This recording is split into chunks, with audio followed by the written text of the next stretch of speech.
वो कहावत तो सुनी होगी कि नमाज पढ़ने गए थे और रोजे गले पड़वाकर आ गए।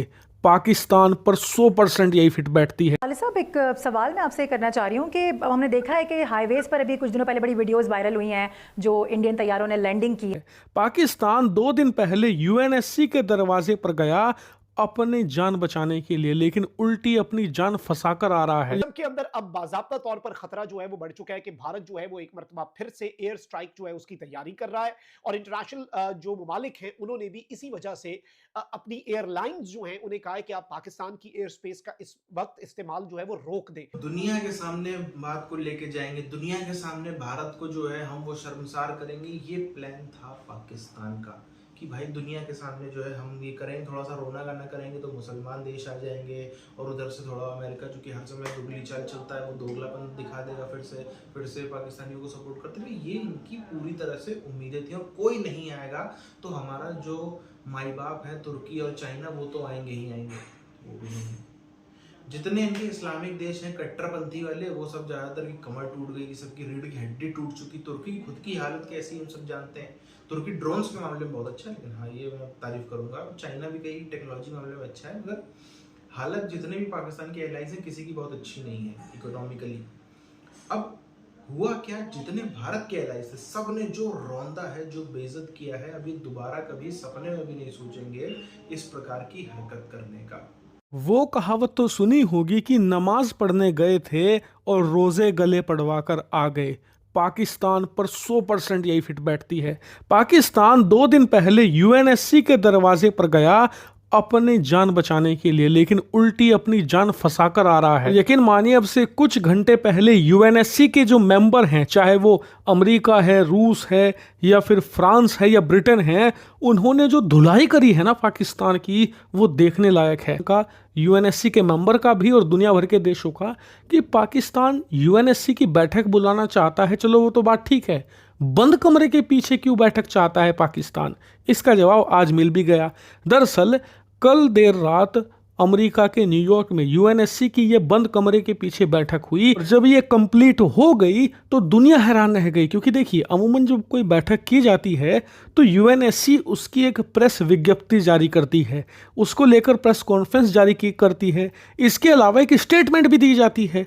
लेकिन इस बैठक के बाद यूएनएससी ने कोई भी यहाँ पर प्रेस विज्ञप्ति जारी नहीं करी, उल्टा पाकिस्तान से ही सवाल करने शुरू कर दिए इस बैठक में कि पहले तो आप ये बताओ कि क्या लश्कर तोयबा का कोई भी संबंध था या नहीं इस पहलगाम अटैक से। और ये सुनकर पाकिस्तान पूरी तरीके से सन्न रह गया, क्योंकि उसने तो ये बैठक बुलवाई थी भारत की यहाँ पर फजीयत करवाने के लिए, लेकिन उल्टा उसकी क्लास लगा दी यूएनएससी के मेंबर्स ने।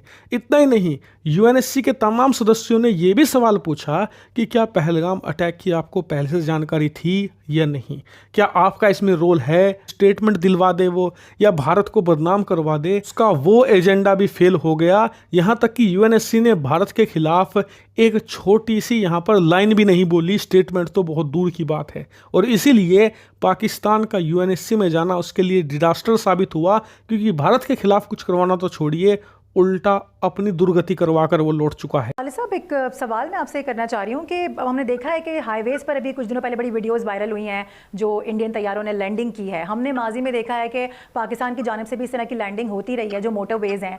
नहीं हुआ ये सब कुछ। ये 1960 में सबसे पहले स्वीडन ने किया था और अब उनको ख्याल आया कि उनकी सड़कें बहुत अच्छी हैं, शायद उनके कॉन्ट्रैक्टर ज्यादा रिलायबल होंगे। उन्होंने सोचा कि तो ऑलमोस्ट मोटरवे हमने बना दी है। और मैं आपको फर्क बताता चलूं कि नॉर्मल मोटरवे में और एक रनवे की कैपेसिटी में क्या चाहिए होता है कि एलसीएन होता है, सिंपल लफ्जों में एक लोड कैरिंग उसकी कैपेसिटी बनाई जाती है, कंक्रीट बहुत हार्डन करके उसको किया जाता है। और ये तकरीबन 2.5 से 3 किलोमीटर का एक पट्टी चाहिए होती है एक फाइटर पायलट को या फाइटर जहाज को लैंड करने के लिए। मोटरवे में डिक्लेयर्ड जगहों पे उस पट्टी को एक स्ट्रेट रखा जाता है रनवे की तरह और उसको हार्डन किया जाता है कंक्रीट से। इसमें ये इस तरह मैन्युफैक्चरिंग होती है। और 1960 में स्वीडन ने अपने ग्रिपन और दूसरे जहाजों को लैंड करवा के गैर मामूली खबरें हैं। पाक भारत कशीदगी एक मर्तबा फिर से कुछ दिनों के वक्फे के बाद अपने उरूज पर जा पहुंची है। भारतीय नेवी का जहाज पाकिस्तान नेवी ने ना सिर्फ इंटरसेप्ट किया बल्कि उसकी फुटेज जो है वो भी जारी हो चुकी है। इस सब के अंदर एक तरफ तो पाक फजाइया के लड़ाका तैयार है, एलओसी की जानिब रवां दवां हैं, और भारत के अंदर रात गए जो डेवलपमेंट्स हो रही हैं वो इस जानिब एक बहुत क्लियर कट इशारा है कि भारत कुछ बड़ा मंसूबा बना बैठा है। नरेंद्र मोदी ने नेवल चीफ और एयर चीफ से इंडिविजुअल मुलाकातें की और उसके बाद भारतीय नेवी का P-8I एयरक्राफ्ट जो है उसे पाकिस्तान नेवी ने सर्वेलेंस में रखा, पहुंचा दी गई है इंपॉर्टेंट स्टेक होल्डर्स तक कि कुछ बहुत बड़ा होने जा रहा है। इससे पहले हमने देखा कि अमेरिका ने पाकिस्तान और भारत के सफर के हवाले से एडवाइजरी जो है वो जारी कर दी थी। अब जो सूरत हाल है उसमें एयर फ्रांस है, लफ्तुंसा है, ब्रिटिश एयरवेज है, इत्तेहाद है, ओमान एयर है, ये सब जो है ये पाकिस्तान की एयर स्पेस से फ्लाई नहीं कर रहे, यानी बंद नहीं है एयर स्पेस इनके लिए, लेकिन they are not choosing to fly over Pakistan air space. इसमें ऑब्वियसली ये चीज वाजे है कि in the coming hours Bharat जो है उसकी तरफ से कोई स्ट्राइक की जा सकती है। ऑपोजिशन जो है वो राहुल गांधी करता है मोदी की, लेकिन इस सिचुएशन के अंदर नरेंद्र मोदी से राहुल गांधी की मुलाकात जो है सीबीआई चीफ के तकर्रुर के लिए एक इंतहाई क्रूशल मौके के ऊपर, इसे भी इग्नोर नहीं किया जा सकता और इसे भी हम उसी इक्वेशन में रखेंगे कि इंडिया कुछ न कुछ प्लान कर रहा है। राहुल गांधी जो भारत के नरेंद्र मोदी के वजीर आजम ऑफिस में गया है, आप यहां से देखें कि किस तरह से सिचुएशन इस वक्त डिफरेंट हो चुकी है और मुकम्मल तौर पर भारत जो है वो कुछ न कुछ तैयार कर रहा है। अब इंडिया टुडे क्या कह रहा है, इंडिया प्रिपेयर्स पाक पनिशमेंट, यानी अब भारत जो है उसने पाकिस्तान को सजा देने का फैसला कर लिया है। As per sources states to rehearse evacuation and conduct safety drills, यानी मुख्तलिफ भारत के अंदर जो रियासतें हैं उन्हें कह दिया गया है कि आप रिहर्सल शुरू कर दें इवैक्यूएशन की, लोगों से इलाके खाली कराने की और सेफ्टी ड्रिल्स करना शुरू कर दें और ब्लैकआउट मेयर्स जो हैं वो भी कर लें, यानी मुकम्मल तौर पे जो एरियाज हैं उनमें ब्लैकआउट। मैंने आपको बताया था कि पंजाब जो है भारतीय, वहां पर तो ऑलरेडी कल 9 से 9:30 बजे ब्लैकआउट किया गया और इवन पंजाब की जो पुलिस है भारतीय पंजाब की वो सड़कों पर थी और जो गाड़ी या मोटरसाइकिल चल रहा था उसे भी उनकी भी लाइटें बंद करवाई कि ये एयरक्राफ्ट जो है ये एंटी सबमरीन मिशंस और एंटी सरफेस मिशंस के अलावा इंटेलिजेंस, सर्वेलेंस, रिकॉनेसेंस, इन सब चीजों के लिए इस्तेमाल होता है। तो ये तैयारा जो है ये समुद्र के अंदर जब अपनी परवाज कर रहा था भारत का तैयारा, तो पाकिस्तान नेवी ने इसे मुकम्मल तौर पर लॉक्ड रखा, यानी इससे पहले इंडियन एयरफोर्स राफेल्स के साथ आने की उन्होंने कोशिश की। 4 राफेल भेजे अंबाला एयरपोर्ट से, एयरबेस से उन्होंने उड़ान भरी, हमने कम्युनिकेशन सिस्टम जैम किया, हंगामी बुनियादों पे वो श्रीनगर में लैंड हो के अंदर। अब बाज़ाब्ता तौर पर खतरा जो है वो बढ़ चुका है कि भारत जो है वो एक मरतबा फिर से एयर स्ट्राइक जो है उसकी तैयारी कर रहा है और इंटरनेशनल जो ममालिक हैं उन्होंने भी इसी वजह से अपनी एयरलाइंस जो हैं उन्हें कहा है कि आप पाकिस्तान की एयर स्पेस का इस वक्त इस्तेमाल जो है वो रोक दें।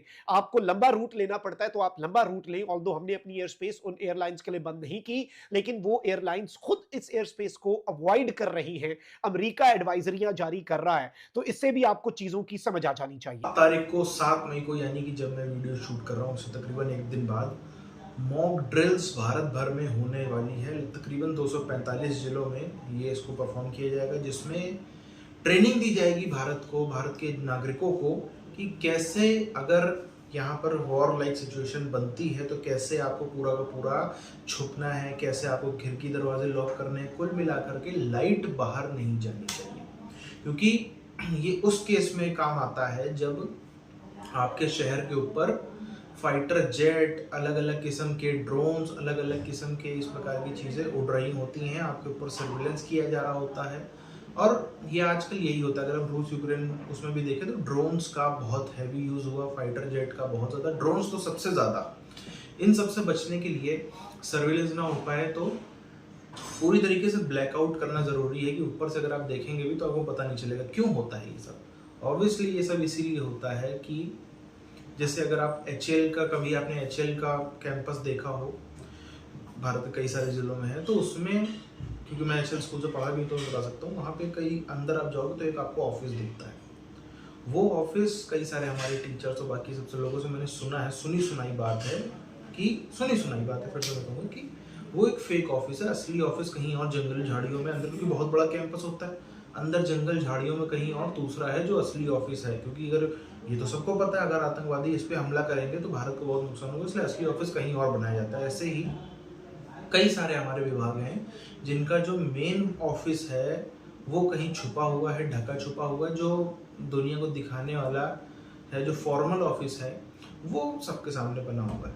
तो ये सब चीज़ें ड्रोन सर्विलेंस करते हैं। और अगर आप कनेक्शन कार्ड देंगे, अगर आप यहीं पे चीज़ खत्म कर देंगे तो फिर खत्म, फिर क्या, कितने ही सैनिक हो, कितने ही कुछ भी हो, किसी काम का आपका युद्ध नहीं है ना। मेन चीज़ है जहाँ से कंट्रोल हो रहा है, कंट्रोल रूम्स जितने हैं हमारे अलग अलग विभागों के, वो सबसे इंपॉर्टेंट होते हैं। अगर वहाँ से कनेक्शन कट गया, आगे कोई खबर नहीं जा पाई, तो आर्मी कुछ नहीं करेगी। ऑब्वियस सी बात है, अब जो उसको मौके पर सही लगेगा वो तो करेंगे, बट ऐसे कोई पीछे से ऑर्डर नहीं आएगा तो आगे कई सारी चीज़ें जो है, पूरी कम्युनिकेशन टूट जाता है, पूरे का पूरा जो एक चेन है वो टूट जाती है।